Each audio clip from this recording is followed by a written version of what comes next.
વડોદરા મહાનગરપાલિકાના સફાઈ કર્મચારીઓને કાયમી કર્યા બાદ વિકલ્પ પુલના ડ્રાઈવરો પોતાના પડતર પ્રશ્નોને લઈને હડતાલ પર ઉતર્યા। વડોદરા મહાનગરપાલિકાના વિકલ્પ પુલમાં ઘણા વર્ષોથી કોન્ટ્રાક્ટ પદ્ધતિ રાખવામાં આવી છે। કોન્ટ્રાક્ટર ડ્રાઈવરો નિમણૂક કરતા હોય છે। હાલના કોન્ટ્રાક્ટર બાલાજી એન્ટરપ્રાઇઝ એન્ડ સિક્યોરિટીના 350થી વધુ ડ્રાઈવરો હડતાલ પર, જેમનો મુખ્ય મુદ્દો તેઓને પગાર સ્લીપ આપવામાં નથી આવતી, જેથી તેઓને કેટલા દિવસ પ્રમાણે કંપની દ્વારા પગાર ચૂકવ્યો છે તેની જાણ નથી થતી।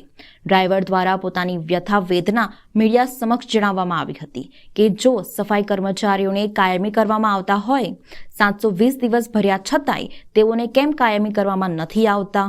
જો તેઓને કાયમી કરવામાં નહીં આવતા હોય તો પણ ઠીક છે, પણ તેઓને કરાર આધારિત કરવા જોઈએ તેવી માંગણી કરી છે। વધુમાં જણાવ્યા અનુસાર તેઓને સમય પર પગાર મળતો નથી, તેમજ ઓવરટાઈમ પણ મળતો નથી। કોન્ટ્રાક્ટર દ્વારા લગર વગર યુનિફોર્મ આપવામાં આવે છે। તમામ ડ્રાઈવરોએ યુનિફોર્મ નહીં સ્વીકારવા પર સહી પણ કરી હતી। જો કોન્ટ્રાક્ટરને યુનિફોર્મ આપવાના હોય તો તેઓના માપ અનુસાર આપવામાં આવે, લગર વગર નહીં, જેથી તેઓમાં રોષ જોવા મળ્યો। વિકલ્પ પુલના ડ્રાઈવરો દ્વારા સમગ્ર મામલે તમામ સ્તરે રજૂઆત કરવામાં આવી છતાંય નિરાકરણ નહીં આવ્યું। ડ્રાઈવરો દ્વારા આક્ષેપો કરવામાં આવ્યા છે કે દર વર્ષે કોન્ટ્રાક્ટર બદલાતા તેઓના પીએફ નંબર પણ બદલવામાં આવે છે, જેના લીધે ભારે હાલાકીનો સામનો ડ્રાઈવરોને કરવો પડતો હોય છે। તેની પણ રજૂઆત કરી હતી। 30 દિવસનો મહિનો હોવા છતાંય 26 દિવસનો પગાર આપવામાં આવે છે અને 26 દિવસમાંથી પણ અમુક દિવસો કાપી પગાર આપવામાં આવતો હોય છે। બાલાજી એન્ટરપ્રાઇઝ એન્ડ સિક્યોરિટીના સુપરવાઇઝર દ્વારા જણાવવામાં આવ્યું હતું કે આજના દિવસમાં તમામ ડ્રાઈવરોને પગાર સ્લીપ આપવામાં આવે। આમ તો આપણે પગાર 30 દિવસનો જ કરતા હોય, 30 દિવસ કરતા 31 દિવસનો કરતા હોઈએ છીએ, પણ બની શકે એટલા લોકો ગેરહાજર હોય, જે તે વોર્ડમાંથી એ લોકોની હાજરી વેરીફાઈ થઈને આવતી હોય છે, એ ગેરહાજર દિવસનો પગાર કપાતો હોય છે। એની આપણી પાસે આ હાલમાં ડિસેમ્બર મહિનાની ચૂકવણું કર્યું છે, એ પ્રમાણે લિસ્ટ આપણી પાસે છે। 31 દિવસ પ્રમાણે ચૂકવણું કર્યું છે આપણે, આ લિસ્ટ છે। એ લોકોની રજૂઆત એવી હતી કે અમારે રેગ્યુલર પગાર થવો જોઈએ, સેલરી સ્લીપ મળવી જોઈએ, સેલરી સ્લીપ બી લગભગ હમણાં 1-2 કલાકમાં લોકોને આપી દેશે। હાલમાં આપણે ટેન્ડરની પ્રોસેસ પ્રમાણે 10 તારીખ સુધી પગાર લોકોને કરાવી દઈએ છીએ। સર, પીએફનો એક મુદ્દો છે કે પીએફ નંબર જ અલગ અલગ છે, એ કેવી રીતે થશે? મે બી આમાં એવું બની શકે જૂના જે કર્મચારી છે તો પીએફ અને ઈએસઆઈ નંબર તો એક જ હશે, અને નવા ભરતી કરે તો લોકો નવો જનરેટ થાય પીએફ નંબર, એ આપણે જોઈ લઈશું। કોન્ટ્રાક્ટર સામે કંઈ તમે વાત કરશો આ પ્રકારે?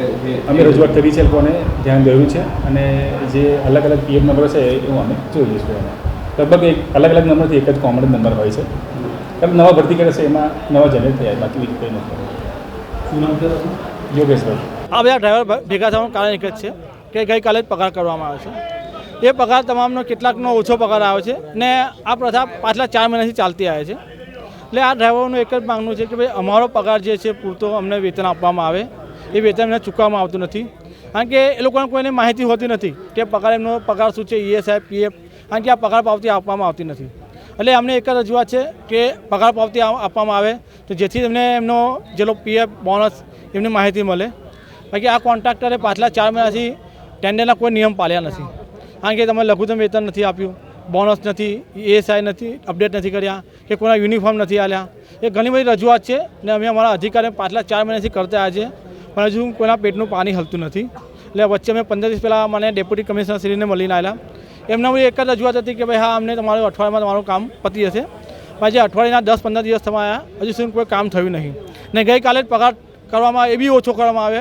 એટલે આજે અમે અમારા મેનેજરશ્રીને રજૂઆત કરવા આવ્યા છે કે સાહેબ જે પાછલું છે એ તો પેન્ડિંગ જ છે, પણ જે લેટેસ્ટ કર્યું એમાં બી ઓછું આવ્યું છે, તો એનો વહેલી તકે નિવારો કરવામાં આવે એવી અમે રજૂઆત કરવા આવ્યા છે। જય સોલંકી, પ્રમુખ વડોદરા મહાનગરપાલિકા ડ્રાઈવર યુનિયન।